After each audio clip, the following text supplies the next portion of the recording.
E nós estamos hoje com o missionário Edgar, com toda a sua família aqui. Fica de pé, Edgar. Vem para cá já, você. A família fica de pé. Vem para... essa é a família do Edgar. Sua esposa Ana Lúcia, né? Sua esposa é Ana? Ana. Seu filho é Elian? Elian. E a menina esqueci. Ana Sofia. Ana Sofia, é isso. Vamos aplaudir o Senhor por essa família. Amém. Edgar, você é de que cidade lá? Você falou para mim, eu esqueci. Betânia do Piauí. Você sabia que o Brasil tinha uma cidade chamada Betânia? Tá vendo? Já estão se convertendo ao Senhor Jesus. Estão se convertendo ao Senhor Jesus. Amém. Esse é o Edgar, que a gente tem tido esse contato. Alguns jovens aqui da igreja que estavam ano passado já conheciam ele, né? Já estiveram com ele. Amém? Estenda a sua mão para cá. Ele vai ser o arauto de Deus aqui hoje. Senhor, obrigado pela vida do Edgar estar aqui. Obrigado pela obra que ele faz. Obrigado pelo chamado que o Senhor tem e por ele ter acreditado, aceitado no chamado. Usa a vida dele para falar conosco hoje. Toca os nossos corações. Que ele seja, Senhor, o teu instrumento na vida dessa igreja. Em nome de Jesus. Amém. Deus abençoe, Edgar. Seja bem-vindo. Tá ok. Amém. Bom dia a todos. A graça e a paz do Senhor Jesus. Amém. Que alegria poder estar com os irmãos. Que alegria poder participar desse batismo. Eu vi muitos jovens, né, sendo batizados e, nossa, isso nos dá uma alegria, né? Lá na Carisma a gente viu o envolvimento dos jovens lá também e aquilo nos enche de alegria, ver essa meninada se voltando para o Senhor num tempo que esse mundo tem oferecido tantas coisas, né, que aparentemente seduz mais do que o próprio Evangelho, mas nada para a igreja do Senhor Jesus, e isso é o que nos alegra, e isso é o que nos estimula a caminhar, a continuar a pregar o Evangelho do Senhor Jesus. E vendo essas crianças aqui, eu me lembrei de uma situação que nós passamos ali na Serra.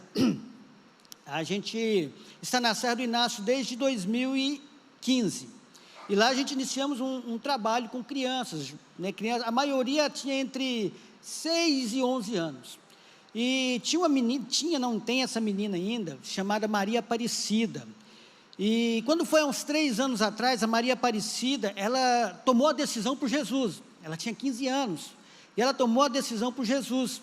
Então nós começamos a preparar ela para o batismo, e quando nós estávamos quase finalizando o preparo dela para o batismo, a mãe dela falou assim: minha filha, você tem certeza que é isso que você quer para a sua vida? Você é uma menina tão jovem, você não viveu nada, espera mais um pouco. Mas ela queria batizar, e aí a mãe dela não permitiu que ela se batizasse, não permitiu.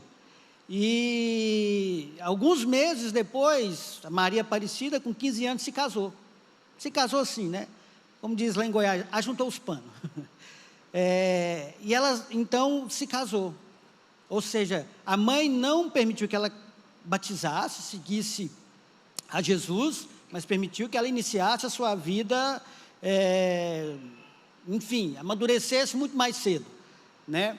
E vendo esses jovens aqui, me lembrou dessa situação, porque isso não é um caso só da Maria Aparecida, são vários casos como esse que acontece, mas a Maria Aparecida não desistiu. Ela falou, outro dia ela me mandou uma mensagem, ela continua indo para a igreja. Inicialmente o esposo dela, um outro jovem de 15 anos, ele nem entrava para a igreja, a Maria entrava e ele ficava lá fora. Hoje ele já entra para a igreja, já levou presentes para nós lá. Então assim, eu vejo que até nisso Deus tem se movido.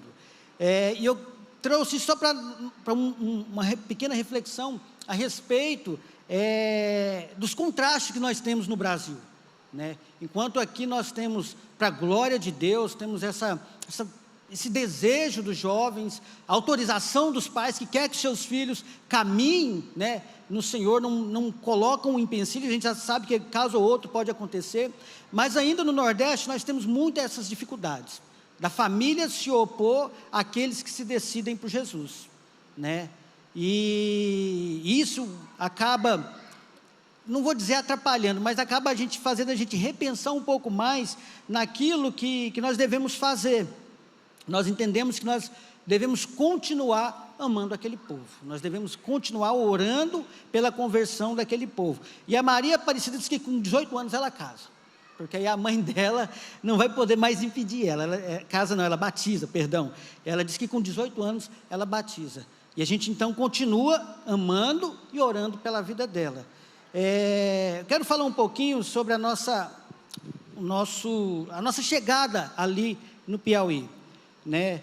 Eu e minha família, em 2015, nós chegamos no Piauí. A nossa igreja já fazia, assim como a Quírios tem feito, participado, né, levantando recursos, levantando donativos, doações, enviando carreta, assim também em 2012 a nossa igreja começou. A nossa igreja é uma igrejinha pequena, lá em Goiás, chamada Ministério Sem Fronteiras, mas com um DNA missionário, para a glória de Deus, sempre fez missões. Então em 2012 ela começou a fazer as primeiras viagens para o Piauí. Eu e minha esposa, meu filho, a gente nunca conseguiu fazer uma viagem missionária até então. A gente sempre trabalhou de maneira ativa ali na obra. Eu e minha esposa, a gente cuidava de jovens, então a gente sempre foi ativo, mas a gente nunca conseguiu fazer uma viagem, justamente porque tinha um trabalho secular, aquela coisa toda, e as datas nunca batiam. E quando foi em 2014, meados de 2014, o nosso pastor chegou em nós e falou assim: a gente precisa iniciar um trabalho integral lá no Piauí, a gente precisa enviar um casal para aquele lugar, e Deus não nos mostra outro senão você e a Ana. Ainda, né, a gente até pensou, com tanto casal na igreja, só nós, né, a gente sempre tem aquela recuada, né, quando o Senhor nos chama para algo. E eu falei: pastor, se Deus falou com o senhor, Ele vai falar com a gente, entendeu? E então a gente fizemos um propósito de oração, eu e minha esposa, e com pouco mais de 15 dias, o Senhor trouxe a confirmação. E quando foi em março de 2015, 29 de março de 2015, eu e a Ana estávamos pisando ali o solo da Serra do Inácio, conhecendo somente por vídeos, fotos, somente por isso.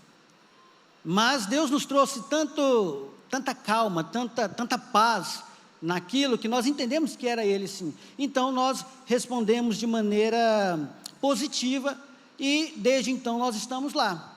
Serra do Inácio, eu quero te situar um pouquinho onde fica a Serra do Inácio. Serra do Inácio fica no sertão, porém o clima da Serra do Inácio não é um clima de sertão, é um pouco diferente. A gente diz que é uma micro-região dentro do sertão, né? Então a Serra do Inácio está localizada no centro-sul do Piauí, com divisa com Pernambuco. Então na Serra do Inácio nós temos, o lado que nós estamos, a nossa base é Piauí, e pouco mais de 300 metros está já Pernambuco. Praticamente nós fazemos missão em 2 estados, Pernambuco e Piauí. Ela está a 800 metros de altura, um pouco mais de 800 metros de altura em relação ao nível do mar. O que gira ali em torno da agricultura, na verdade, a subsistência da Serra do Inácio gira em torno da agricultura, basicamente mandioca. Eles produzem muita mandioca ali no local. Por quê? Porque a mandioca não requer tanta chuva, né? Como os irmãos já devem ter ouvido falar, uma das escassez da região Nordeste é justamente a chuva. São pouca chuva. Existe chuva? Existe. Com abundância? Não. Há períodos que a seca é muito severa mesmo. E então a mandioca requer menos água, né? Plantou a mandioca e ela pegou alguma chuvinha ali no início, ela já segura um bom período sem água. Aí, vez ou outra, como é um clima de serra, a diferença, né, do sertão, lá cai uma garoinha, tipo junho, julho, agosto, costuma cair uma garoinha um pouco mais densa, mas não é uma chuva, é uma garoinha. E aquilo vai manter a mandioca até a colheita. A mandioca, ela gira em torno de 10 meses a colheita dela. Então, basicamente, a subsistência daquele local depende da mandioca. Feijão é a base alimentar deles. Só que o feijão também precisa um pouco mais de água, mais do que a mandioca. Então, quando o período de chuva ele é mais escasso, então a colheita do feijão é bem pouca. Tanto quando eles chegam na gente e dizem assim, ó, acabou o feijão, quer dizer que não tem mais nada. Acabou. Porque é a base deles. Assim como, não sei se aqui assim mas para nós lá em Goiás é o arroz. É o arroz com feijão. Acabou o arroz, o negócio ficou feio. E então, eles dependem da agricultura para a subsistência deles. Só que às vezes é bem escasso. Outra coisa também, na Serra do Inácio, que eu quero trazer para os irmãos, é justamente em relação à água. Nós estamos a 800 metros de altura, então nós não temos água lá, água natural. Na verdade, no sertão quase todo não temos água que flui naturalmente, a não ser por poços artesianos. E nem todos os lugares que se fura poços no sertão, se encontra água. Às vezes encontra água, mas a água é salgada. Então a água doce é bem mais difícil. Já aconteceu muitas vezes do pessoal furar os poços, porém ter água salgada. Então lá na Serra nós dependemos basicamente do abastecimento do caminhão-pipa, para que a água chegue até nós. E esses pipas, eles abastecem no açude. Não sei se os irmãos já ouviram falar de açude. Sim? Vou explicar um pouquinho como que funciona. Eles cavam um grande reservatório, normalmente entre lugares com desníveis, tipo essa galeria aqui, vamos supor que isso aqui é o açude, é o lugar, e ali a galeria é onde a chuva bate para descer, e ali se faz esse reservatório. O detalhe é que, antes do açude, os pastos, os lugares assim, são lugares que eles costumam criar animais, tipo porco, ovelha, cabra, tem muita cabra na região, e alguns gado muito pouco, e tem as casas, e o pessoal lá não utiliza banheiro, entendeu? Eles brincam lá assim, que eles dizem que vão para viagem, quando eles vão para fazer as necessidades, eles dizem, não, vou na viagem, entendeu? E normalmente uma moitinha, um negocinho assim. Quando vem a chuva, uma chuva abundante, uma chuva boa, o que faz? Vem lavando tudo aquilo, e joga onde? No reservatório, certo? E é nesse reservatório que o caminhão-pipa vem e pega a água e leva para cima de novo, entendeu? Então essa é a água do consumo natural lá, A gente até brinca que quem acostumou com aquela água não pega doença mais nenhuma, não pega. Eu digo que até o Covid, no período do Covid, o Covid daqui corre, porque o pessoal está com a resistência já, Mas essa é a realidade deles, é como eles vivem, e como eu e minha família hoje também aprendemos a viver. Só que ainda a gente faz um tratamentozinho, a gente cuida da água, porque a gente sabe do perigo que é uma água contaminada, porém eles não. Então a gente tem muito caso de doença, de disenteria, enfim, doenças relacionadas a isso, vermes, justamente pelo não ter esse tratamento de água. Mas é algo que eles desejam? Não, foi algo que foi passado para eles, entendeu? Do bisavô até eles. Então, para eles é natural. Eu me lembro uma vez que a gente recebeu um grupo, e a gente foi fazer uma visita numa casa de uma senhora, que inclusive é vó da Maria Aparecida, que eu contei agorinha. E a gente chegou lá, estava muito quente, e eu não tinha levado água, esqueci de falar para os irmãos para levarem água. E eu pedi a água, pedi para ela um copo d'água, e ela veio com aquela água que parecia água de coco, mais escura do que a água de coco, e me trouxe, eu orei ali na hora e mandei para dentro. Aí a irmã também que estava, tinha pedido também água, e quando a água chegou, ela ficou olhando assim e falou, e agora? Eu falei, agora você bebe, minha irmã. Ora e manda para dentro, entendeu? Você faz uma oração em ação de graça lá, e Deus abençoe, que nada vai acontecer. Mas é isso que acontece. Por quê? Porque é o que eles têm, é o que é apresentado para eles. E eu quero aqui falar um pouquinho sobre o que nos move a fazer missões, a estar naquele lugar, a viver uma vida em favor daquele povo. Eu me lembro que no ano de 2017, estávamos com 2 anos naquele lugar, e veio uma seca muito grande mesmo. Não tinha, o açude que eu falei, estava secando, já não estava tendo muita esperança em relação a isso, estava muito difícil. E eu andando de moto, né, vindo de uma visita, algo parecido, eu vim, aquele tempo seco, aquela vegetação cinza, eu vinha pensando, falei, Senhor, o que vai ser desse povo?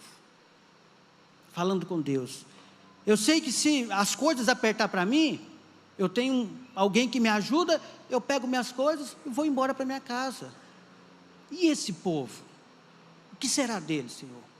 Sabe, naquele dia, o Senhor me trouxe um sentimento que ainda eu não tinha tido por aquele povo, que é o amor.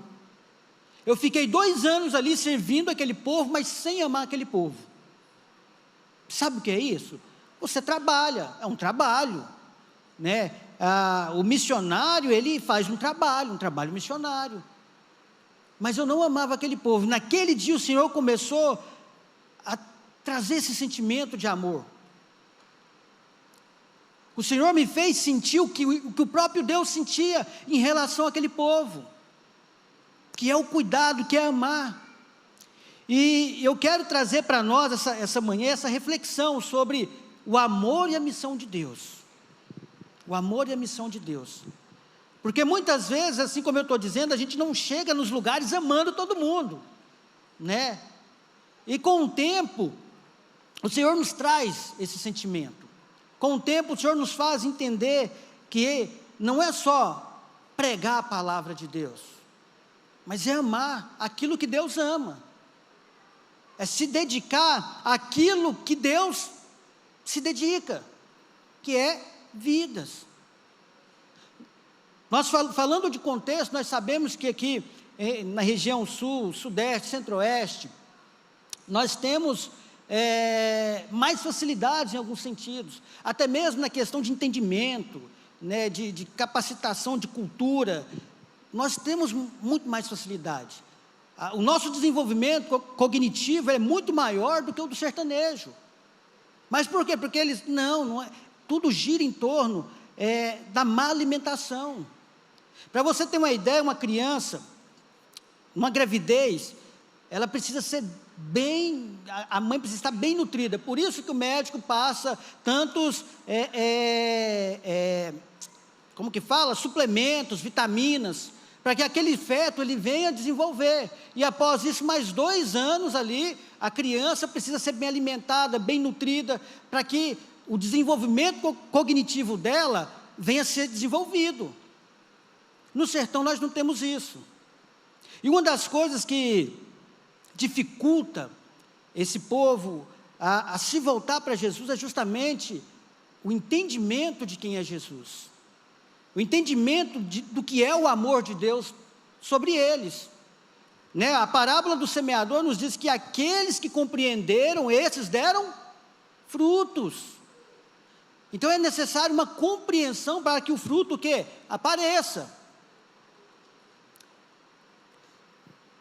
João capítulo 25, verso 15 ao 18, eu não sei se o irmão vai poder, quero te convidar a abrir comigo, João capítulo 21,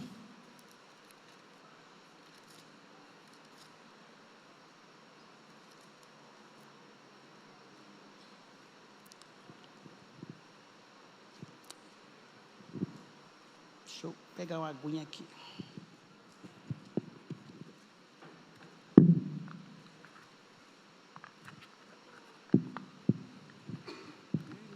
Esse copo não quer abrir, não.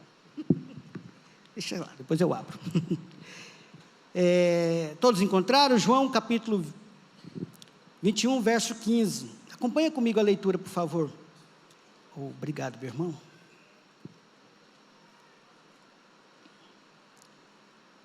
Diz assim a palavra do Senhor: depois de comerem, Deus abençoe, meu irmão, obrigado.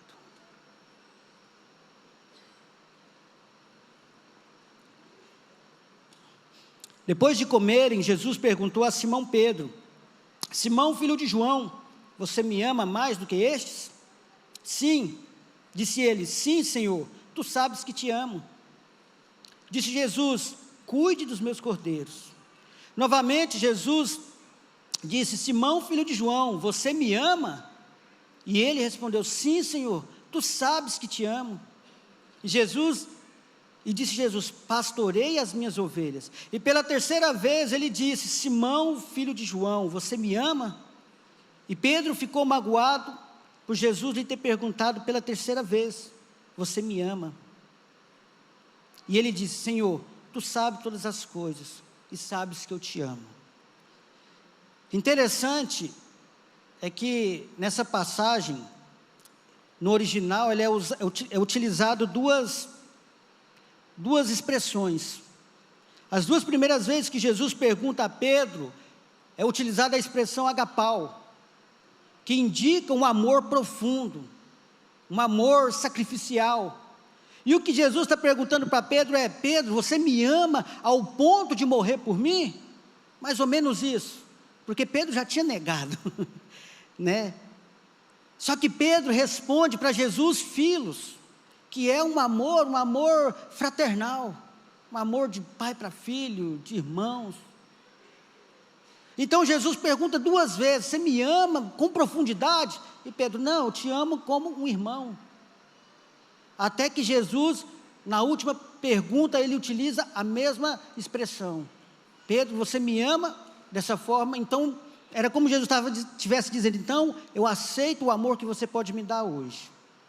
Só que mais na frente o Senhor fala que Pedro, né, fala a respeito de como Pedro glorificaria a Jesus com sua vida, né, através da sua morte. Ou seja, Jesus estava dizendo: hoje você me ama dessa forma, mas vai chegar um momento que o seu amor vai ser tão grande que você vai me glorificar com sua morte. E o que eu quero dizer com isso? Eu quero dizer que muitas vezes o amor que nós expressamos em relação à obra de Deus, em relação àquilo que Deus ama, é esse amor filos. Como eu disse no início, eu tinha simpatia com aquele povo, mas eu não amava como Deus amava ele. Nós sabemos, nós já ouvimos muito isso, que Deus ama os perdidos, sim ou não? Mas será que Deus ama os perdidos como nós amamos? É mais profundo, é muito mais profundo. E Deus, quando Ele envia o seu Filho para este mundo, Ele é movido pelo amor. Todo mundo aqui já decorou João 3,16, sim ou não? Sim, todos nós conhecemos, porque Deus amou o seu Filho de tal maneira, amou o mundo de tal maneira, que enviou o seu Filho único, o seu Filho unigênito, para que todo aquele que nele crer não pereça, mas tenha a vida eterna. Deus amou o mundo aqui é os perdidos. Deus amou ao ponto de entregar o seu Filho.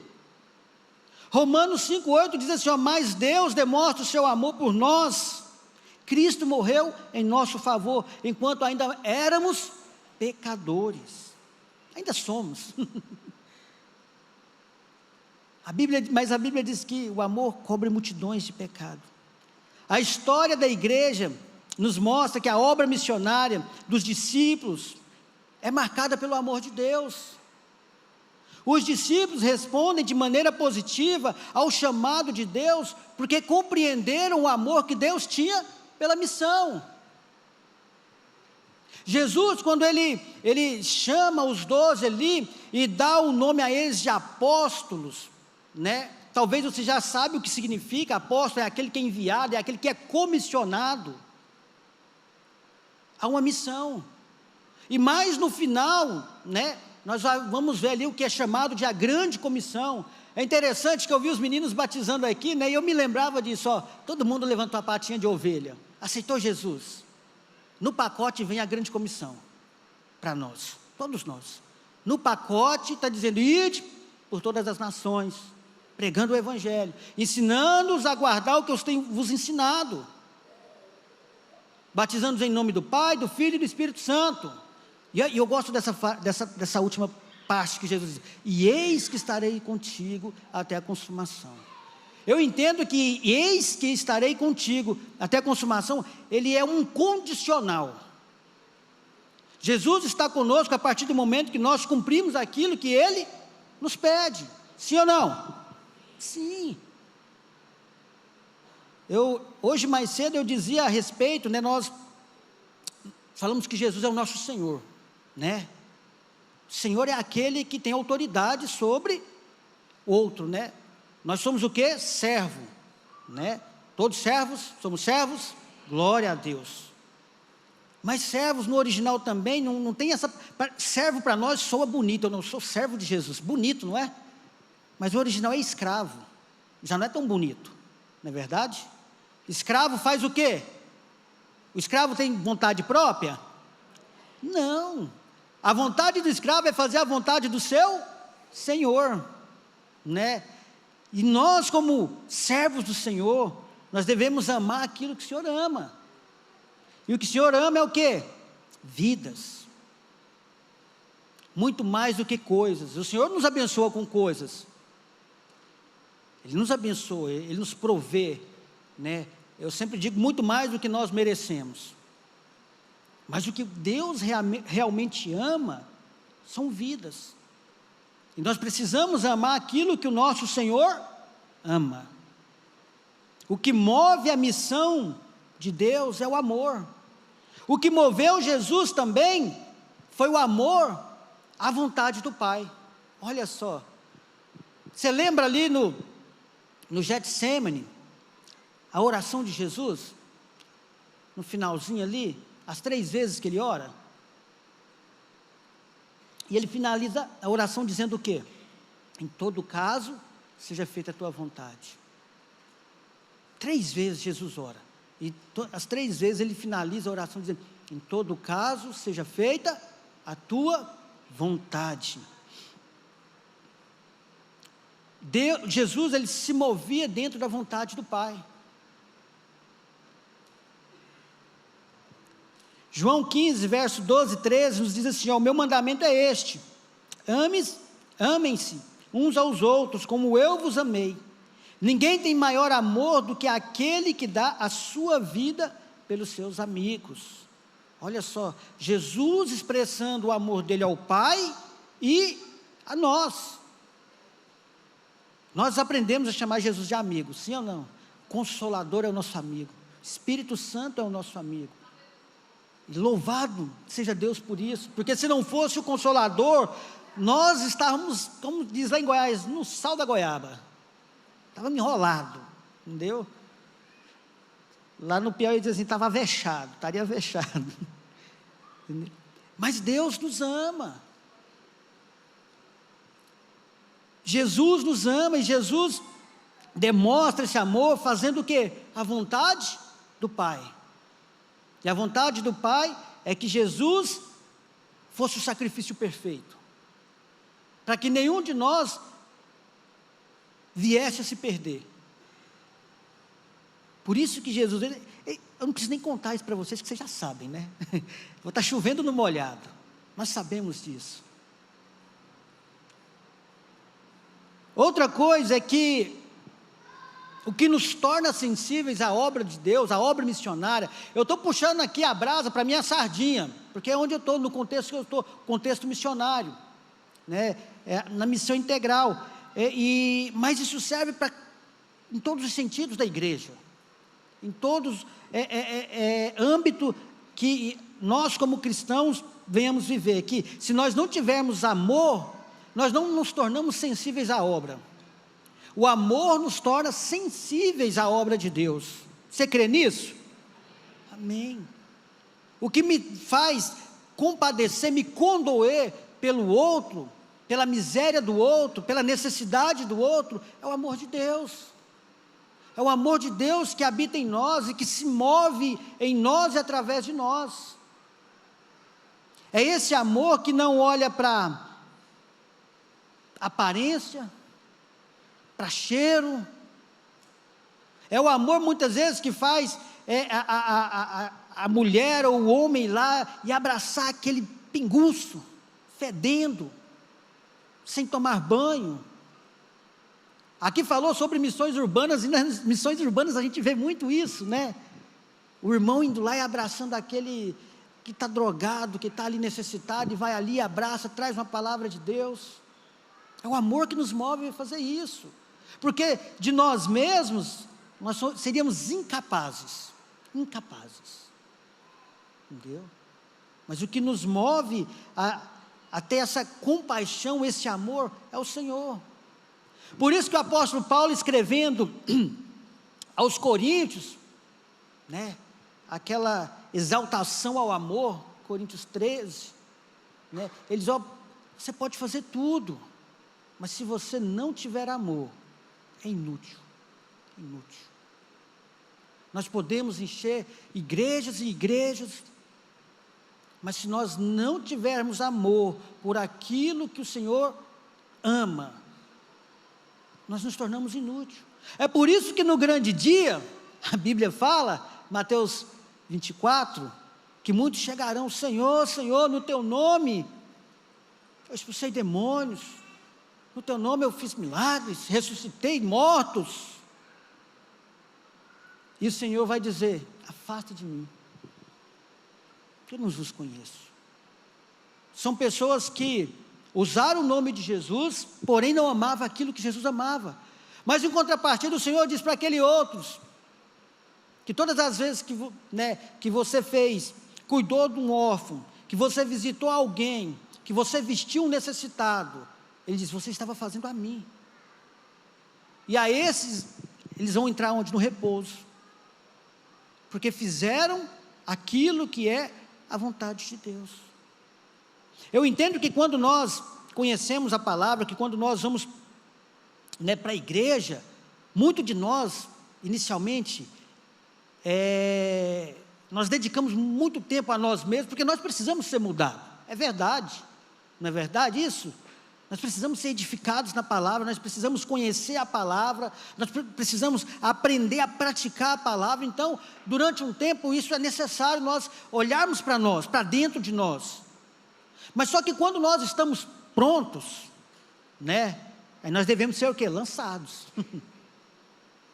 Aí nós começamos o quê? A fazer aquilo que Jesus nos mandou, a amar aquilo que Jesus ama. O apóstolo Paulo, em Coríntios 12, verso 15, ele diz assim: assim de boa vontade, por amor de vocês, gastarei tudo o que tenho, e também me desgastarei pessoalmente. Olha só, de boa vontade e por amor a vocês, gastarei tudo o que tenho, e me desgastarei. O apóstolo Paulo, homem extraordinário, escreveu mais da metade do Novo Testamento, ou quase a metade, na verdade, do Novo Testamento, e ele disse: ó, eu me desgastarei por amor a vós. Tem um outro trecho também que ele fala assim: ó, eu sofro com dores de parto, até que Cristo seja formado em vós. Amor, isso é amor. Como eu disse, em relação a Maria Aparecida, nós continuamos amando ela. É uma alegria todas as vezes que ela vai ao culto, e o esposo agora entra ali, e eu sempre tiro um tempinho, vou ali, abraço ela, converso com ela, faço promessas que vou visitar ela, mas na correria acabo não conseguindo ir visitar ela. Mas eu me sinto feliz de saber que aquele amor que nós começamos a gerar, quando ela tinha 10 para 11 anos, aquelas orações que nós fizemos e fazemos, é o que tem mantido nela essa chama acesa, de falar: não, quando eu completar 18, que aí eles falam que mãe não vai ter mais essa autoridade sobre mim, eu vou batizar. E eu creio que o esposo dela está vindo no mesmo caminho, no mesmo caminho, e é esse amor que nos move. Nós gostamos muito de contar, de grandes números. Isso é muito bom, porque a gente vê o quanto Deus tem movimentado, o quanto Deus tem abençoado o crescimento da igreja, né? Hoje, para a glória de Deus, mais de 30% da nação brasileira se declaram evangélicos. Eu acredito que já passou dos 40%, se declaram evangélicos. Estou falando de evangélicos. Cristãos, mais de 70% se declaram cristãos. Porém, no campo missionário, no sertão, para vocês terem uma ideia, no último dado, o último dado oficial, eram 7.000 comunidades, sem a presença da igreja. Na verdade, não totalmente, das 7.000, apenas 4% tinha ação da igreja. Muito pouco, não é? Muito pouco. Somente 4%. Eram quase 7.000. Hoje, nos últimos dados que a gente conseguiu levantar, de uma agência missionária chamada AMES, só a AMES conseguiu entrar em mais de 1.000 comunidades. Glória a Deus. Aleluia. Em mais de 1.000 comunidades. Isso só contando a AMES, e eu acredito que esse número é um pouco maior, contando com as demais agências missionárias que atuam no sertão nordestino brasileiro. Entendeu? Ou seja, nesses últimos 10 anos, houve um interesse da igreja em olhar para aquele lugar. Porque isso só acontece por igrejas como essa, que têm olhado para essas necessidades. Não somente a necessidade social, a necessidade física, que sim também deve ser sanada, a gente sabe disso, que Jesus nos chama para dar esse suporte, né? Tiago, em sua carta, ele vai dizer, se você encontra um irmão necessitado, e você diz a ele assim, vá com Deus, Deus te abençoe, e não supre aquela necessidade, ele diz, você é pior do que o incrédulo. E nós, para a glória de Deus, nós temos feito isso, nós como igreja, nós temos feito isso. Essa igreja tem participado de maneira massiva, para a glória de Deus. Eu fico feliz por isso, tanto que eu estou aqui para agradecer esse suporte que vocês têm dado, porque sozinhos nós lá não conseguimos, e nem queremos, nós não conseguimos e nem queremos, porque Deus nos chama para ser igreja, né, um corpo que caminha perfeitamente ajustado. O Senhor nos ensina a caminhar como igreja. Quando eu vejo a necessidade de alguém, me movimento, vou lá e supro. E essa igreja tem feito isso. Eu louvo a Deus pela vida dessa igreja, pela vida dos pastores dessa igreja, que tem olhado para isso. Eu vi agora há pouco nos avisos lá, Impacto Sertão. Louvado seja Deus, louvado. Tem feito uma diferença gigante ali. No último impacto, nós conseguimos suprir a necessidade tanto de alimentação, de higiene, entendeu? De muitas crianças, brinquedos, nós levamos muito brinquedos para as crianças. Então, é a partir de campanhas como essa. E isso nós somos movidos o quê? Pelo amor. É o amor que nos move. Talvez você não tivesse ainda a dimensão disso que eu estou falando, talvez você não tivesse compreendido que o que você faz quando traz uma oferta, quando traz uma doação, você está colocando o seu amor nisso. Eu quero concluir aqui a minha participação nesse culto, trazendo uma pequena reflexão a respeito de Cantares. Cantares de Salomão. No capítulo 1, versículo 6,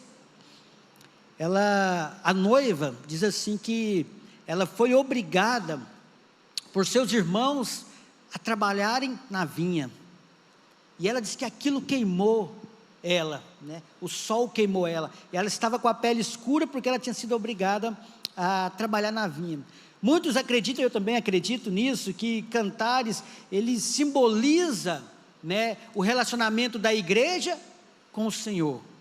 Amém? Amém? Amém, glória a Deus. Entendeu? Que ela simboliza esse relacionamento da igreja, e da igreja sendo como noiva, e do seu Senhor, que é Jesus. E interessante é que o noivo, ali simbolizado por Salomão, Ele não acha ela feia, ele não dispensa ela por ela estar queimada. Mas se você continuar lendo, ele continua, né, as suas, como que é a palavra, me fugiu a palavra agora, mas ele continua as suas investidas a ela, né, o seu romance a ela ali com palavras belas.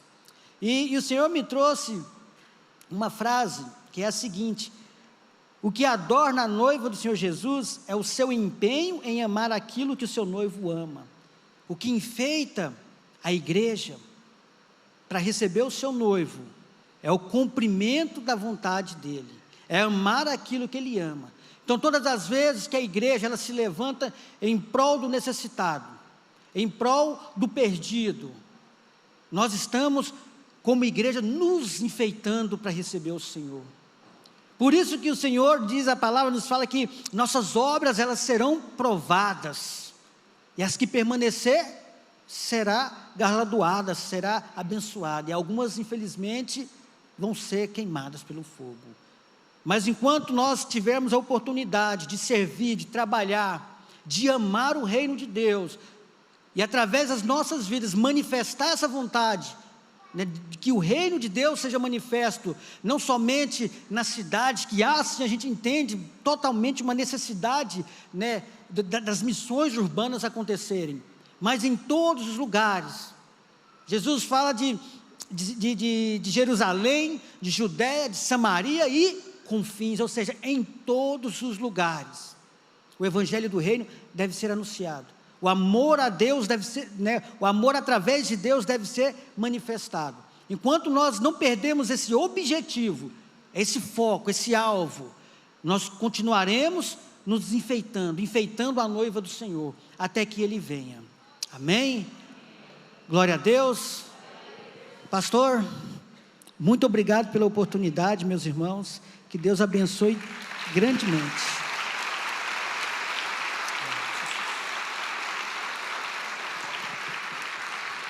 Edgar, traz sua família aqui, vamos orar por vocês. Amém. Vamos agradecer pela vida de vocês, o privilégio que você nos dá. Alegria nossa, pastor. Eu creio que quem tem chamado aí sabe como é a luta do chamado, né? Se é difícil para nós aqui em São Paulo, imagina lá. Então estenda sua mão para cá, abençoa essa casa aqui, essa família. Fica junto. Estenda sua mão para cá, abençoa a vida deles. Senhor, obrigado, Pai, pela vida do teu servo, da família dele, que junto com eles são missionários ali, Senhor. Tudo aquilo que ele falou, Senhor, sobre a água, tudo aquilo que ele falou sobre o alimento, Senhor, que eles possam ser abençoados, que eles possam ser guardados ali, que toda graça seja derramada, Senhor, que nós possamos ser corpo e família na vida deles, e que as tuas bênçãos sejam derramadas sobre eles, Senhor, o teu cuidado, portas abertas, Senhor, salvações, conversões, transformações ali acontecendo, poder de Deus sobre eles, em nome de Jesus. É isso que nós pedimos e oramos, Senhor. Amém. Obrigado, Edgar, por aceitar o seu chamado, querido. Prazer te conhecer. Glória a Deus. Amém. Olá, meu amigo, meu irmão, fico feliz de você ter assistido essa pregação, é uma bênção ter você no nosso canal. Queria lembrar você para participar e receber mais mensagens como essa, a fim de que o Google possa entregar para você as nossas mensagens. É só você se inscrever no nosso canal e ativar o sininho. Isso vai mostrar para o Google que é relevante a mensagem e vai nos ajudar a fazer o nosso canal crescer. Se você puder fazer isso por nós, nós agradecemos muito. Deus abençoe sua vida e espero muito que essa mensagem tenha falado com você.